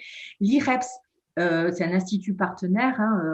Il y a l'IREPS Nouvelle-Aquitaine, qui est un lieu où ils ont tout un tas de documentation, d'outils pédagogiques très utiles, notamment sur la question des consommations, des addictions, mais pas que, dans le champ de la santé de manière générale. On s'appuie beaucoup sur eux. On travaille avec eux en partenariat sur certaines actions, certains programmes. Donc, vous pouvez aller voir. Nous, on pioche aussi auprès d'eux certains outils. Tu peux dérouler. On utilise des supports informatifs, donc des flyers, livrets, documents. Voilà, si ça vous intéresse, on pourra vous en donner. Hein, vous pouvez venir dans les ANPA de vos départements. Tout à l'heure, vous aurez la liste de toutes les adresses et coordonnées. Voilà, on utilise des réglettes d'alcoolémie. C'est la photo que vous avez en bas à gauche qui s'adapte. Voilà, qui s'adapte au genre, au poids, pour donner en fait un petit peu selon les verres consommés, le niveau d'alcoolémie présent à jeun ou en ayant mangé. Voilà, c'est toujours un outil qu'on accompagne quand on fait on utilise aussi des lunettes d'alcoolémie. Donc, on met en action les jeunes sur des petits parcours pour se rendre compte de qu'est-ce que c'est d'avoir consommé de l'alcool. Parce que quand on a consommé de l'alcool, on ne se rend pas compte. Et quand on est à jeun, ça permet d'avoir aussi ce petit décalage, cette prise de conscience qui voilà, assez utile et ça les fait souvent réagir. On utilise des flyers divers et variés sur le cannabis, le tabac, les réseaux sociaux, j'en passe et des meilleurs. Voilà, c'est des outils. Le tir-ta-clope, qui est un outil du CRIPS Île-de-France que nous utilisons à l'ANPA. Donc là, moi, je vous présente celui du Bernsoul, hein, mais bon, c'est le même, voilà, il a plusieurs formats. C'est un outil assez intéressant. D'ailleurs, on l'utilise dans le cadre du mois sans tabac, qui est ce mois-ci. On l'utilise ça permet à la personne en animation de reconstituer son paquet de cigarettes de la journée et les cigarettes consommées. On les fait réfléchir sur les cigarettes besoin, les cigarettes plaisir et les amener à distinguer du pourquoi ils consomment, à quel moment. Donc, comme on vous disait, c'est aussi, il y a la quantité, l'objet, mais il y a les raisons de la consommation. Et ça permet de faire un petit décalage et de prendre un peu de recul sur sa pratique. Et là, encore une fois, ça met en action la personne, hein, toujours au travers d'un outil interactif. Et juste si je peux rajouter, Charlotte, oui, vas-y. Voilà, pour ceux qui nous écoutent, hein, ça c'est l'outil par excellence qu'on peut faire avec peu de moyens. Voilà, moi je l'ai fait avec des supports là de sopalin, des rouleaux de sopalin, carton. Voilà, trouver 3 boîtes. Enfin, c'est vraiment des choses qui ne coûtent rien. Vous pouvez aussi le retrouver sur le site du CRIPS. Enfin, vraiment, voilà. Et vous pouvez le faire avec les jeunes aussi. Vous pouvez le faire avec les jeunes lors d'un atelier. D'ailleurs, ça peut, en faisant participer les jeunes à un outil, à la création d'un outil, ça peut être toujours aussi valorisant. Voilà. C'est un levier, la valorisation, on en parlait. Donc voilà, faire participer à la création de cet outil, ça peut être aussi intéressant. Donc, on va parler du pack festif. Donc, moi, celui que je vous présente est une création de ma collègue du Béarn-Soul, Valérie Coulet. Donc, ça, c'est celui qu'on a à l'ANPA 64 Béarn-Soul, mais dans le Pays Basque, vous l'avez aussi, Isabelle. Donc, c'est un pack qui est prêté aux organisateurs de soirées, comités des fêtes et autres, donc qui est gratuit, pré-gratuit. On signe une convention qui s'accompagne d'un temps de sensibilisation.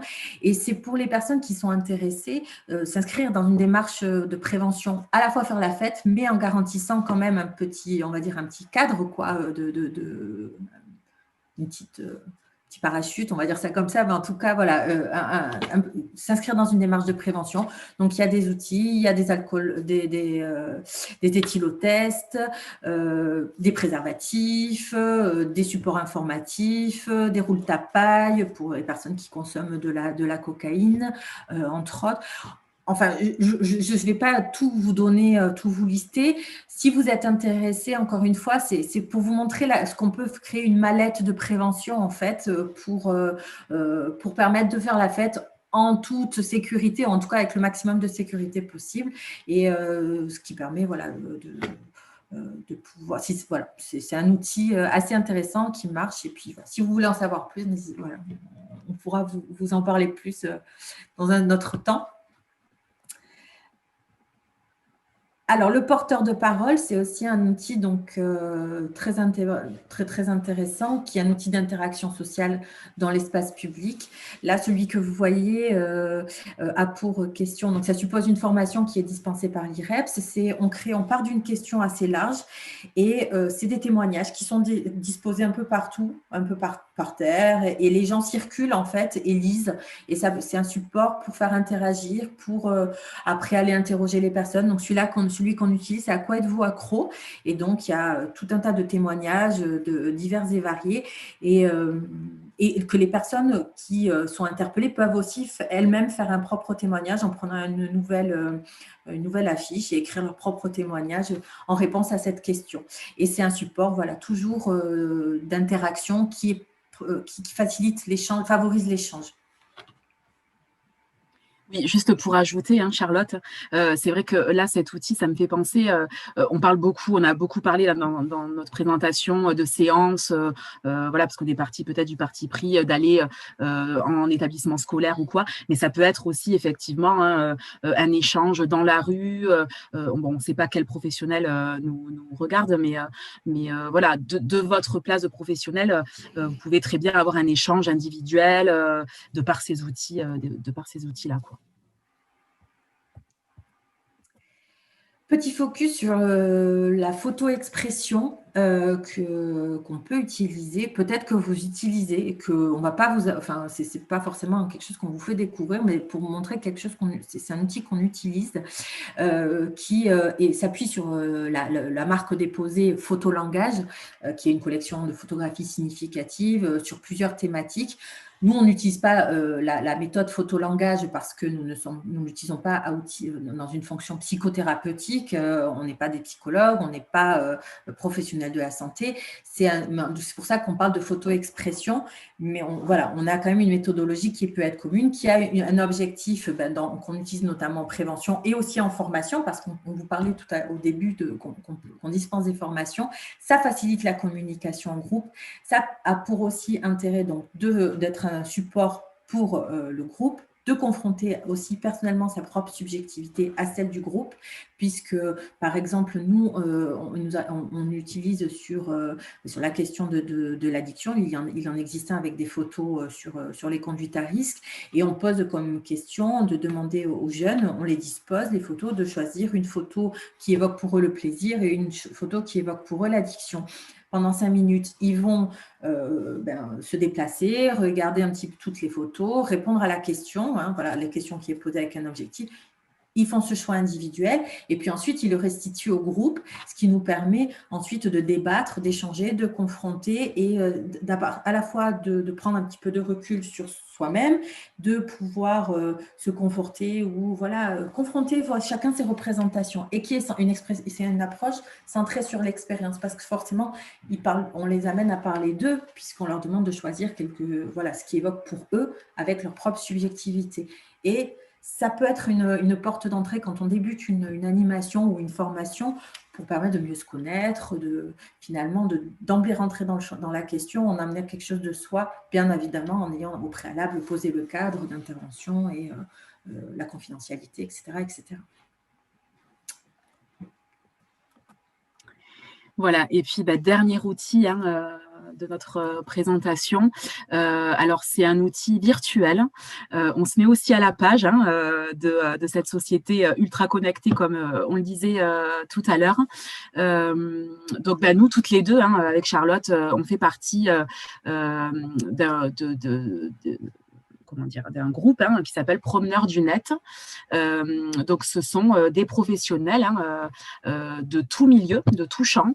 Ça peut être des animateurs en centre d'animation, ça peut être des acteurs de l'éducation nationale. Voilà, il y a plein d'acteurs et de professionnels qui sont présents sur les réseaux sociaux, notamment sur Instagram, pour garder le lien en fait avec les jeunes rencontrés ou non d'ailleurs, se créer un profil. Alors là, je vous ai mis en exemple le mien. Voilà, alors, c'est un profil Instagram où on peut poster des choses, où on peut avoir du coup des jeunes qui nous suivent. Alors ça, c'est voilà, dans les mots des réseaux. Donc, c'est des jeunes qui nous suivent. Donc là, en l'occurrence, c'est des jeunes que j'ai déjà vus en séance de prévention et qui se sont abonnés à mon compte pour suivre un petit peu toutes mes actualités. Voilà. Donc, c'est un projet porté par la CAF des Pyrénées-Atlantiques et donc qui est coordonné par la Maison des ados ici de Bayonne, du Pays Basque. Donc, si ça vous intéresse, renseignez-vous.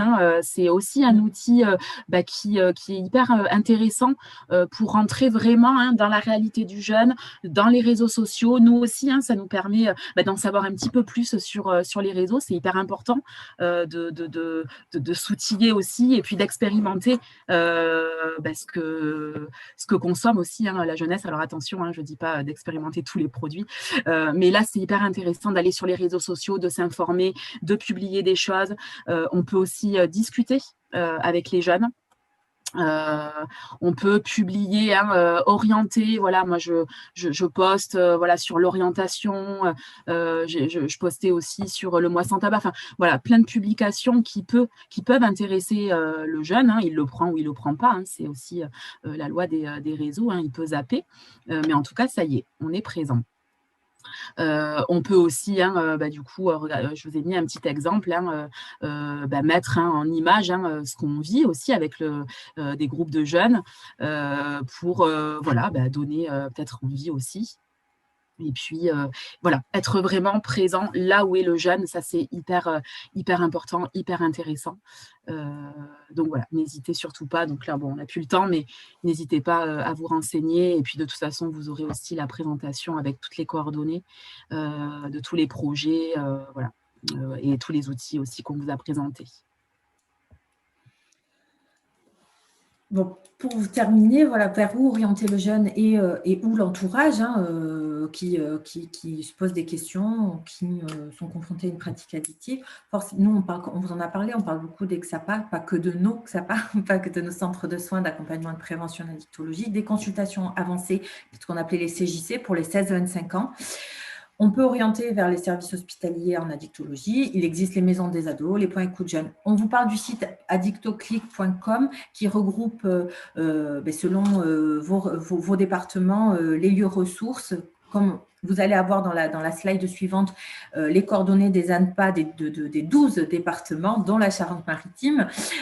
Et comme ça, voilà, vous pourrez nous joindre, mais il n'y a pas que l'ANPA, il y a aussi d'autres XAPA, il y a d'autres lieux ressources pour les jeunes, et chaque département a sa spécificité. Donc, n'hésitez pas à aller sur le site qui, selon vos départements, regroupera, regroupe les lieux qui sont ressources en addictologie. Et plus spécifiquement sur l'ANPA, on vous a parlé du soin de la prévention. À l'ANPA, au niveau quand vous souhaitez prendre contact avec l'ANPA, c'est toujours sur rendez-vous pour le centre de soins d'accompagnement. C'est un premier rendez-vous, vous êtes reçu par un travailleur social. C'est une équipe pluridisciplinaire composée de médecins, psychologues, infirmiers, travailleurs sociaux, socio-esthéticiennes, nous, animatrices de prévention, mais nous, on est plutôt sur la partie collective. C'est un accompagnement singulier, sans limite dans le temps, comme on l'a dit, gratuit, confidentiel, pouvant être anonyme, sous forme d'entretien individuel, mais également d'ateliers thérapeutiques en groupe, mais là qui ont une visée thérapeutique, qui sont animés par nos collègues soignants. Et pour ce qui est dans notre champ d'intervention, la prévention, on vous disait, c'est des interventions collective. On promeut aussi les grandes campagnes nationales. On travaille d'ailleurs avec la Coréade, avec Shona, pour, dans le cadre du mois sans tabac, on relaie par exemple cette grande campagne nationale. On construit des projets avec les établissements, les structures qui nous sollicitent. Et comme on dit, on est toujours relais avec le soin. On fait des interventions aussi avec nos collègues soignants. On est aussi dans cette travail-là. Et toujours dans une idée de favoriser la réflexion. On est dans ce continuum-là. On n'a pas inscrit la réduction des risques qui est faite et par les soignants et par nous, la prévention aussi. Et voilà, les coordonnées de nos ANPA, de nos 12 départements. Et puis, peut-être pour conclure, quelques mots qu'on a présentés, qu'on a pu nommer oralement ou par écrit dans nos interventions, dans le comment agir, dans le non-jugement, toujours au plus près des besoins et de la singularité dans chaque jeune, dans une volonté de lever des tabous, d'être bienveillant. Je te laisse continuer.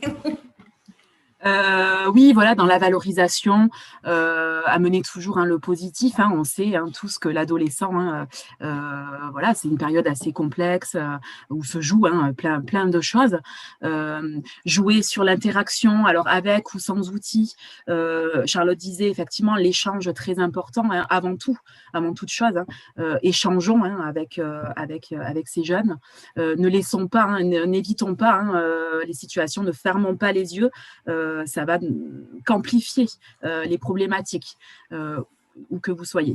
Et puis ensuite, avoir cette vision globale de cette logique addictive, de ces stades de consommation pour pouvoir agir au mieux et répondre au mieux aux jeunes.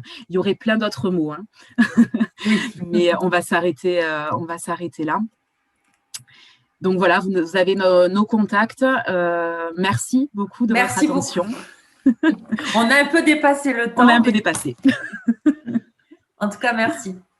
Je vois que pour l'instant, il n'y a pas de questions particulières. Juste peut-être sur l'ANPA, en Charente-Maritime, je vois que ça revient. Vous êtes. Est-ce que vous en savez plus là-dessus? C'est vrai que sur votre tableau, sur les coordonnées, oui. Très rapidement, je vois qu'il n'y a pas d'ANPA ici. Ni dans les Deux-Sèvres, si. Alors, il y a ANPA de la Charente, donc à Angoulême, oui. Poitou-Charentes, ANPA. Et on a donné, alors parce que j'ai vu qu'il y avait de la Creuse aussi, on n'a pas peut-être donné les bonnes coordonnées. Je m'en excuse. Ça montre qu'on a toujours besoin de communiquer en grande région, de se mettre au clair. Totalement. Alors là, mais on va se renseigner avec toutes nos excuses en espérant ne pas avoir froissé les mauvaises coordonnées données et la mauvaise information. On va le réactualiser puisqu'on laissera le PowerPoint et on... Super. Oui, ça peut être bien complètement. Oui. Je ne sais pas si vous voyez dans le chat apparaître qu'il y a parfois des antennes de prévention, mais pas forcément de XAPA. Oui, ça on connaît aux collègues. Il n'y a pas forcément... Oui. D'ailleurs, c'est des collègues sur le chat qui répondent. Voilà. Merci les collègues.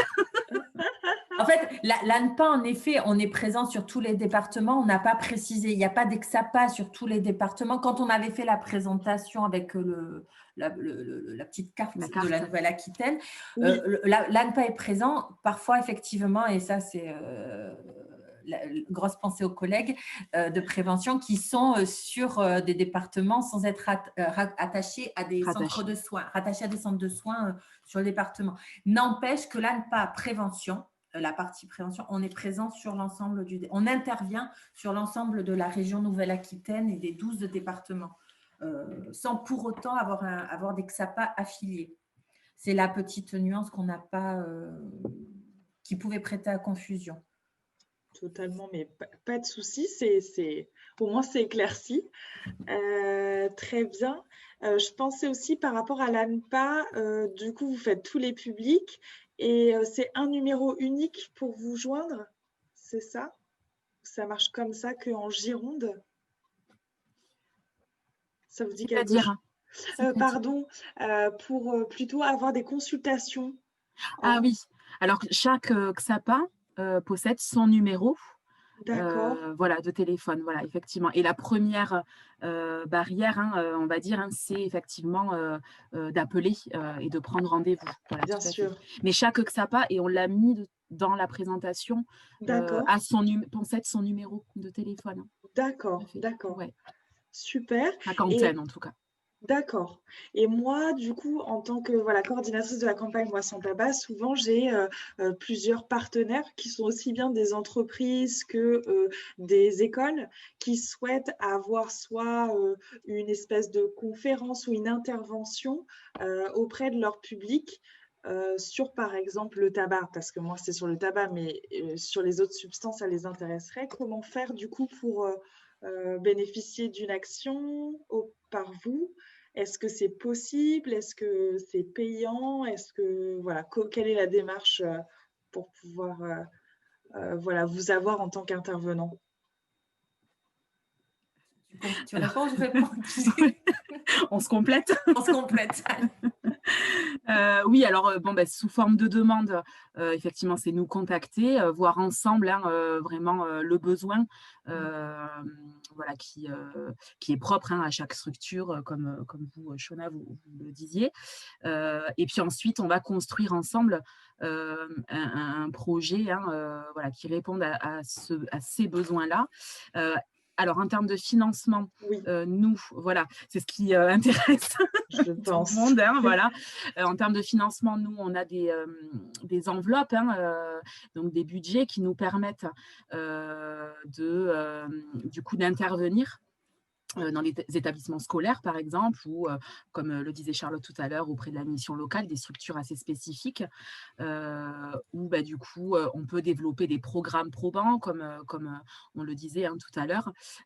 Donc ça, c'est possible effectivement avec, du coup, soit une toute petite somme, prévue pour l'établissement, ou carrément la gratuité des actions. Mais ça, bon, il faut voir après dans le détail. Et ensuite, il peut aussi y avoir des actions de notre part qui soient payantes. Des actions, je pense notamment des actions de formation. Oui. Charlotte, tu peux compléter, mais voilà, comme nous sommes aussi dans un projet de certification, voilà, d'organismes de formation, effectivement, on a des budgets aussi, comment on a, voilà, on demande aussi du financement pour ça aux structures, quoi, pour intervenir. Je ne sais pas si je suis très claire, mais Oui. voilà. Oui, Il peut y avoir les voilà. financements, on est financé on a des fonds publics, nos actions sont financées par l'Agence régionale de santé, entre autres, la MILDECA, la mission interministérielle de lutte contre les addictions. On a des financements de la SPM, enfin, on a d'autres financements, mais effectivement, il y a aussi des financements qui sont plus privés, on a des financements régionaux aussi, mais on a aussi des financements qui sont liés à voilà, nos interventions. Mais tout ça, c'est toujours de toute façon une rencontre, un projet. Bien Tout ça, sûr. s'il y a une demande, quelle qu'elle soit au préalable, de toute façon, s'il y a une envie de construire une intervention, de nous faire intervenir, enfin nous, nos collègues, quand je dis nous, c'est pas nous, Oui, bien perso, sûr. c'est nous, ANPA. Voilà, pas hésiter à nous contacter. Et après, toute la construction financière, méthodologique, ça se travaille. Oui. Et ça se construit, ouais. Ça se construit, ça se co-construit. Oui. Et c'est vrai qu'on met aussi un mot d'ordre à ce qu'on parte du besoin, de la réalité des territoires, des demandes spécifiques qu'on a pour pouvoir agir en fonction et mettre en œuvre des projets. Ça, c'est quelque chose qui nous est essentiel dans notre thématique. Super, merci beaucoup. Il y a une question sur notamment la vapote, la vape. Donc, pouvez-vous préciser par rapport à la vapote, existe-t-il une dépendance à la nicotine? Donc, voilà, est-ce qu'il peut y avoir une dépendance? Et puis également, quel est le message porté aux jeunes sur ce sujet? Vous en avez un tout petit peu parlé en disant que oui, il y avait cette utilisation-là. Et du coup, voilà la question. Après, de base, c'est la nicotine qui rend de toute façon la personne, qui peut rendre la personne accro, effectivement. Après, bon, on parle d'un effet de mode de la vapote chez les très jeunes quand c'est une expérimentation. Et c'est vrai qu'il peut effectivement basculer. Un jeune qui fait cette expérimentation de la vapote avec de la nicotine, forcément, il va y avoir un effet addictif à ça. Donc, du coup, quand il va arrêter cette expérimentation, il va y avoir aussi d'autres effets quant au sevrage de ce produit-là. Donc, c'est toujours… alors, certes, pour les poumons, c'est ce qu'on explique aux jeunes, que c'est aussi porté par exemple, nous, le centre hospitalier de la Côte-Basque, donc le service Addicto, porte aussi ce message-là d'utiliser la vapote dans l'alternative et le changement voilà, dans la dépendance au tabac.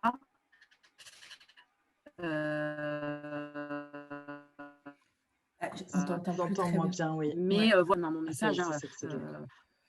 C'est bon. Allô. Et par rapport, allô, juste pour c'est les aléas de la vision. Oui, pour compléter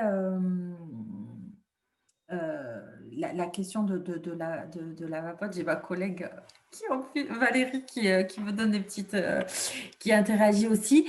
C'est aussi interroger le rapport du jeune à la vapote, comme on disait, le rapport, il y a l'objet et puis il y a le rapport que le jeune a à l'objet finalement, du pourquoi, quand il consomme, à quoi ça lui sert, pourquoi il le fait, quelle est la fonction, quoi, voilà. Et puis, oui. C'est ça qu'on va interroger aussi aux jeunes. On ne va pas leur dire c'est bien, c'est pas bien. Les questions dont on a présenté un petit peu tout à l'heure, elles s'appliquent à toutes les formes de consommation, tous les objets de consommation. Donc, c'est ça aussi qu'on va questionner. Merci beaucoup. Il y a une question, alors là, c'est peut-être plus pour moi, mais je ne sais pas. Savez-vous combien de lycéens participent au mois sans tabac et quel est l'impact sur leur consommation? Alors, ça, Shona, vous allez pouvoir nous dire. J'aimerais bien. Non, j'ai malheureusement pas de traces sur le nombre, en tout cas, de lycéens qui participent, parce que pour moi, le défi du mois sans tabac, vous savez, il passe par la plateforme qui est moissantsabat.tabac-info-service pour s'inscrire au défi national en ligne. Et ça, c'est Santé publique France qui recueille toutes ces données-là et qui a ensuite trace au niveau des départements, des régions, du nombre d'inscrits. Mais après, je n'ai pas le profil si je crois qu'après, chaque année, ils nous donnent quand même un peu les tranches d'âge. Mais en termes de lycée, je vais avoir… de 18 à 70 ans, je ne vais pas avoir la tranche qui est inférieure, en fait, malheureusement. Donc ça, je ne sais pas. Après, ce que je perçois, moi, pour faire le tour un peu des départements, c'est que de plus en plus d'établissements, en fait, chaque année, ça grandit et ça ne s'essouffle pas, en tout cas, en termes de visibilité de l'opération. Il y a de plus en plus de lycées qui commandent des affiches, qui proposent après des interventions de votre part, l'ANPA, mais d'autres structures, des centres hospitaliers, d'autres associations, des IREPS. Donc, c'est ce qui fait que aussi la campagne, elle prend quand même… chaque année, elle prend un peu plus de place puisque voilà, maintenant, les jeunes comme les moins jeunes connaissent ce mois sans tabac et c'est ce qui est intéressant aussi. Et qu'on voit, moi, ce que j'ai comme retour des professionnels, c'est qu'au niveau du tabac, même si on a l'impression qu'il y a encore beaucoup de jeunes qui fument, c'est vrai que peut-être que petit à petit, c'est ce que vous disiez aussi, les représentations sur le tabac, elles évoluent et elles se ringardisent, contrairement pour laisser place peut-être à d'autres substances. Mais il est vrai que moi, le retour que j'ai des partenaires avec qui je travaille, c'est que voilà, le tabac, les jeunes ont bien conscience que c'est plus aussi stylé de le consommer qu'avant et qu'ils sont un peu plus à l'écoute sur voilà, les ateliers ou les échanges que les professionnels peuvent avoir sur la question du tabac. Moi, c'est juste un peu ce que j'ai. Après, pour compléter, c'est vrai que alors oui, ça se ringardise, c'est entre guillemets, hein, je suis Mm, d'accord avec vous, Shona, effectivement, mais dans certains milieux, c'est encore très présent et bien c'est vrai sûr. que, ces actions-là, nationales, Moi sans tabac, c'est très important. Je pense par exemple, au milieu des CFA, où la question tabac est omniprésente. Il y a des branches professionnelles aussi, hein, où, le jeune va consommer même sur son milieu, pro, au lycée, enfin ou au CFA, centre de formation, où là, c'est hyper intéressant de cibler vraiment voilà, hein, les lieux où il y a le plus hein, de fumeurs. Hein. Et c'est pour ça qu'on a, dans les publics, on n'a pas développé non plus, mais à l'ANPA, il y a des programmes, par exemple, je parlais du CFA, il y a un projet sur 3 ans, où on intervient auprès des CFA, enfin, des centres de formation autour de la question notamment du tabac, mais pas que, mais voilà, comme il y a un programme Proban Tabado qui n'est pas, enfin, qui est qu'on co-construit avec, enfin qu'on co-anime, on va dire, qu'on co-porte dans certains établissements. Enfin, je veux dire, il y a tout ça pour dire qu'il y a des actions de prévention auprès de publics spécifiques qui sont plus vulnérables. Et il a été démontré à partir de données que voilà, le tabac, notamment dans le secteur, dans le milieu de la formation pro, est plus présent. Donc, il y a des programmes de prévention, d'intervention spécifiques et dédiés qui sont portés par nous et par d'autres organismes. Mm. Tout à fait. Et juste moi aussi, j'avais une question concernant les promeneurs du net parce que j'en avais déjà entendu parler lors de réunions. Juste, il faut une formation pour ça, pour devenir promeneur du net? Oui, alors, on est formé effectivement, quand, on devient, promeneur du net.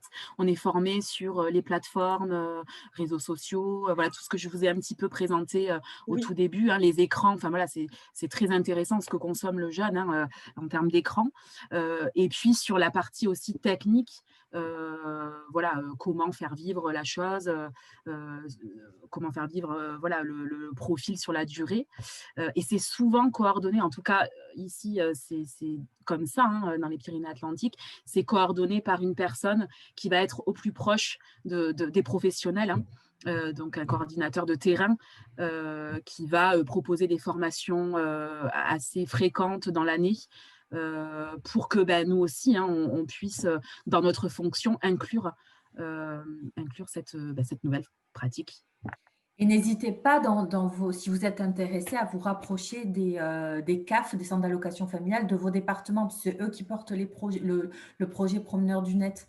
Nous, le coordinateur dans le 64, que ce soit Pays Basque, Vernesoul, c'est un professionnel de la maison des adolescents, d'Adoinia, si je ne me trompe C'est pas. ça. Mais dans Oui. d'autres départements, c'est d'autres coordinateurs, d'autres structures. Mais le trait commun, c'est la CAF qui chapeaute et porte ce dispositif. Donc, de se Oui. rapprocher de la CAF, quoi. super. Merci beaucoup pour ces précisions.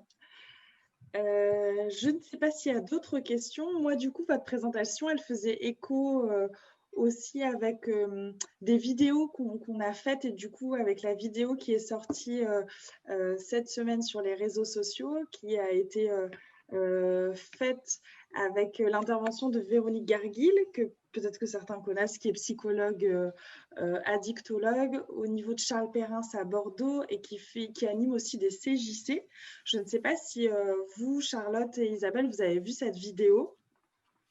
Non, Qui est de du 5 tout. minutes.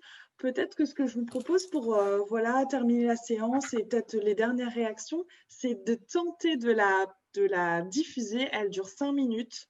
Voilà, pour me faire votre retour et aussi les participants, n'hésitez pas. Je tente. Il faudra me dire si le son, vous l'entendez, parce que je crois qu'il y a un réglage que je ne vais peut-être pas. Est-ce que vous voyez bien l'écran pour l'instant? Oui. D'accord. Et j'essaye de changer les. Donc, je tente. Vous me dites si vous m'entendez. Enfin, si vous entendez le son de la vidéo? Non. Vous entendez pas? Il doit y avoir un son là? Oui, Non. vous l'entendez pas. Ok. Alors, je teste très rapidement et sinon, je vous donnerai…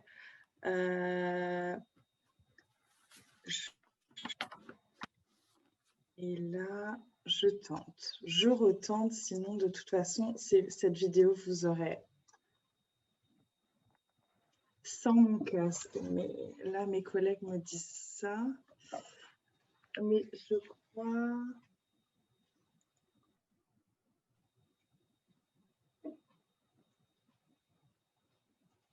Ah non, là, vous allez… J'ai peur de vous perdre, que ce soit trop compliqué. Là, j'éteins. Si vous n'entendez pas, je vais vous donner le lien suite à cette vidéo et je vous laisserai aller voir parce que ça fait vraiment écho avec plusieurs choses que vous avez dites. Vous m'entendez bien là, hein? Oui. Et Oui. du coup, voilà, faut pas hésiter. C'est une proposition en tout cas qu'on a voulu faire puisque cette année, avec le contexte particulier, notre souhait, c'était aussi de proposer des nouveaux médias à distance. Et du coup, on a fait une série de vidéos. Donc, je vous mets le lien à tous. Hein, c'est vraiment consultable tout le temps, partout.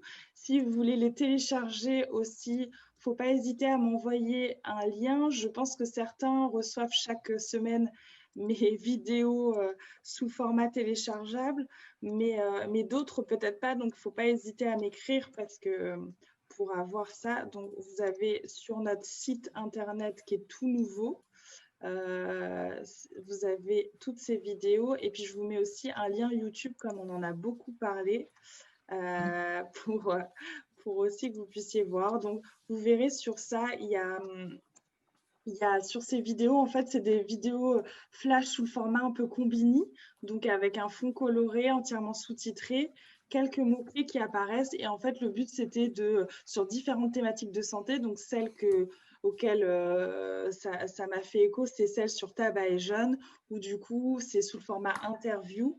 Ça dure 5 minutes et il y a une version plus longue de 14 minutes. Le professionnel répond à des questions qui nous semblaient assez généralistes sur le tabac et les jeunes. Donc, pourquoi ils se mettent à consommer, quels sont les mots à dire pour tenter de les faire un peu évoluer sur leur comportement. Et du coup, il y en a plusieurs. Il y a aussi tabac et cannabis avec le docteur Jean-Michel Delisle. Il y en a sur la prise de poids. Voilà. C'est un outil aussi supplémentaire parce que ça me fait penser aussi à vous, ce que vous avez pu dire qui était hyper intéressant, notamment le tire-ta-clope et autres. Le porteur de parole, moi, c'est des outils que j'ai découverts il y a quelques années. C'est vrai que je trouve que quel que soit le public, en plus, je pense que c'est vraiment… Oui. Ah oui, et nous, on l'utilise pas avec des jeunes seulement. Hein. Là, ça a été l'occasion de vous le présenter sur cette thématique jeune, mais ce sont des outils qui sont efficients, enfin en tout cas qui parlent à l'ensemble des publics. Hein. Totalement. Donc voilà, dedans, dans le diaporama, il y a à chaque fois l'outil est cité. Si les personnes veulent en savoir plus elles pourront vous contacter. Oui, bien sûr, oui. Okay. Donc, il y a les références à chaque fois sur le diapo sous l'outil, sous l'image. Et puis ensuite, n'hésitez, que les personnes n'hésitent surtout pas. Pas de souci. D'accord. Super. Bon, s'il n'y a pas d'autres questions, est-ce que vous avez d'autres choses à dire, transmettre ou c'est tout bon? Je pense que c'est pas mal. On a bien parlé. On a bien parlé. Mais du coup, c'est bien, ça a éclairci et ça a apporté aussi peut-être plein d'interrogations, de réponses aux interrogations des participants. Du coup, en plus, comme on a votre contact à la fin du diaporama, on pourra vous recontacter sans souci. Oui. Voilà, je vous remercie encore une nouvelle fois d'avoir merci à vous. Bien merci à répondu vous. Favorablement à ce temps-là qui est important pour nous, parce que pour rappel, là c'est dans le cadre de la campagne Moi sans tabac qui est portée par notre association Coréade pour la région, mais notre but c'est vraiment aussi de faire du lien avec tout ce que font les professionnels et partenaires, parce que nous on n'est pas experts, on a des compétences, mais ce qui est intéressant c'est de voir un peu toutes les visions. et de faire que voilà, on crée à chaque fois une culture commune autour du tabac, des addictions sur la région, parce qu'on voit que c'est quand même assez, même si le tabac ça existe depuis de nombreuses années, tous les professionnels, même des professionnels de santé, parfois sont un peu dépourvus face au tabac, pourtant qui est voilà, une substance qui est légale, qui est là depuis de nombreuses années et qui était avant très marketée, en tout cas par les médias et tout ça. Mais voilà, donc je vous remercie beaucoup encore pour votre intervention. Je remercie aussi tous les participants qu'on ne voit pas. Moi, je vois que les petits noms, mais en tout cas, merci beaucoup pour votre présence. On vous envoie diaporamas et autres supports, liens, vidéos dans la semaine. Et voilà, et j'espère qu'on se retrouvera sur d'autres rendez-vous en présentiel ou à distance.